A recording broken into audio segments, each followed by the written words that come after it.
Hello everyone. Today we are going to solve the exercise questions of chapter number 2, that is sorting material into groups. So let's start with the first question, and the first question is, name 5 objects which can be made from wood. तो इसमें हमने 5 objects बताने हैं जो कि लकड़ी से बने होते हैं, वुड से बने होते हैं. ठीक है, तो इसका आंसर होगा objects made from wood are table, chair, pencil, bench, door. इसके अलावा और भी कई चीज़ें आप डेली लाइफ में अपने आसपास देखते होंगे जो वुड से बनी होती है, जैसे कि बॉक्स हो गया, टॉयज़, और भी बहुत सारे हैं जैसे रूलर हो गया. तो आप उनको भी ऐड ऑन कर सकते हो. Okay, let's move on to the next question. Question number 2. Select those objects from the following which shine. Glass bowl, plastic toy, steel spoon, cotton shirt. तो ये आपको कुछ ऑप्शंस दिए हैं, आपने इनमें से वो चीज़ें सिलेक्ट करनी है जो शाइनी होती है, यानी कि चमकीली होती हैं. तो वो कौन कौन सी आ जाएंगी? वो होगी glass ball and steel spoon. ये दोनों चीज़ें जो है वो चमकदार है, शाइनी है. The next question is, match the objects given below with the materials from which they could be made. Remember, an object could be made from more than one material and a given material could be used for making many objects. तो आपको कुछ एक objects दिए होंगे जिनको आपने material के साथ मैच करना है, और वो मटेरियल एक से ज़्यादा हो सकते हैं. तो मैंने इसमें डायरेक्ट आंसर लिखा है. The first object is book. So book can be made from paper or wood. So the material can be matched are paper and wood. The next object is tumbler. So tumbler can be made from plastic, glass and wood also. The next one is chair. Chair can be made from wood and plastic. The next one is toy. Toy can be made from all the materials that can be given in the matching box. So the answer is glass, wood, paper, leather and plastic. The next one is shoes.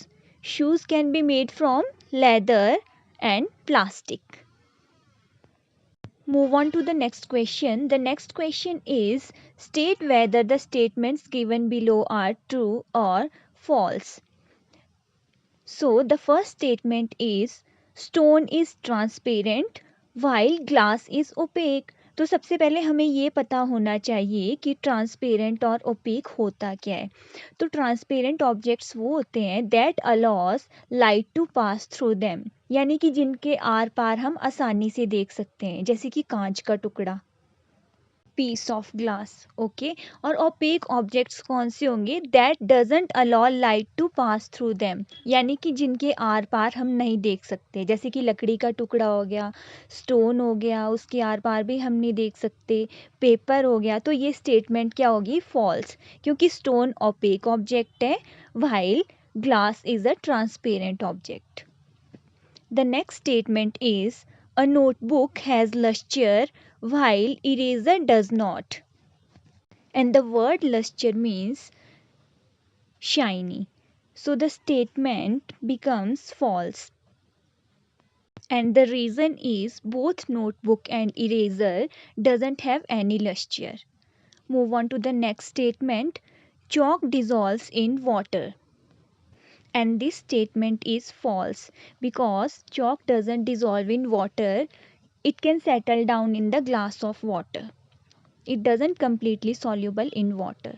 So it is false statement. The next is, a piece of wood floats on water. This is a very true statement. You can experiment it on your own. The next statement is, sugar does not dissolve in water. So this is a false statement because sugar can completely dissolve in water. अगर हम चीनी को पानी में घोलेंगे तो वो पूरी तरह से घुल जाएगी. And the next statement is, oil mixes with water. It is a false statement क्योंकि जब हम तेल और पानी को मिक्स करते हैं तो वो मिक्स नहीं होता है. तेल अलग अलग रह जाता है ड्रॉप्स की फॉर्म में। आप इसको घर में भी करके देख सकते हो। Okay, the next statement is sand settles down in water. इसमें बताया गया है कि जो रेत होता है अगर हम उसको पानी में डालते हैं तो वो पानी में घुलती नहीं है, वो नीचे बैठ जाती है। Settles down in water, so this is a true statement. The next one is vinegar dissolves in water. तो ये भी बिल्कुल सही स्टेटमेंट है कि सिरका जो है वो पानी में घुल जाता है। The next question is given below are the names of some objects and materials. Water, basketball, orange, sugar, globe, apple and earthen pitcher. Group them as. हमने इन ऑब्जेक्ट्स की ग्रुपिंग करनी है। सो हमने इसमें बताना है कि कौन सी राउंड शेप्ड है और कौन सी राउंड शेप नहीं है, कौन सी ईटेबल्स हैं और कौन सी नॉन ईटेबल्स हैं। हमने इनकी ग्रुपिंग्स इस तरह से करनी है। So the answer is round shape material and other shape. First part करेंगे। सबसे पहले हम राउंड शेप सिलेक्ट करेंगे, तो राउंड शेप कौन कौन सी आ जाएंगी? Basketball, orange, globe, Apple and earthen picture. These all are round shaped objects. And the next is other shaped. Water and sugar. These are other shaped. These are not round shaped. The next part is eatables and non-eatables. The first one is eatables that we can eat. Okay. So eatables are water, orange, sugar and apple. The next is non-eatables. Non-eatables are those things that we cannot eat. So the answer is basketball, globe and earthen pitcher. Move on to the next question.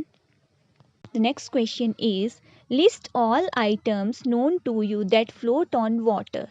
Check and see if they will float on an oil or kerosene. तो हमने ऐसी चीज़ों की list बनानी है जो पानी के ऊपर तैरती हैं, ठीक है।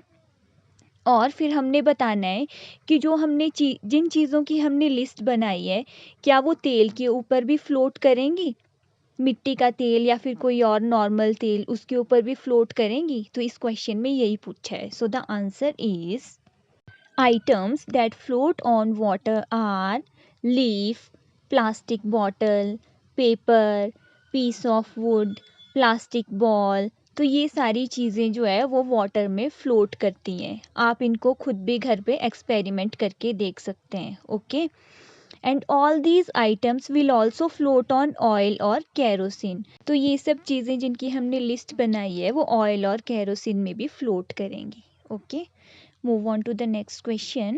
The next question is find the odd one out from the following. तो हमारे पास कुछ चीज़ें दी है, हमने उनमें से ऑड आउट करनी है, ठीक है। ऑड की पहचान करनी है कि कौन सी इनमें से अलग है। So the first point is chair, bed, table, baby and cupboard. तो इनमें से सबसे अलग कौन है?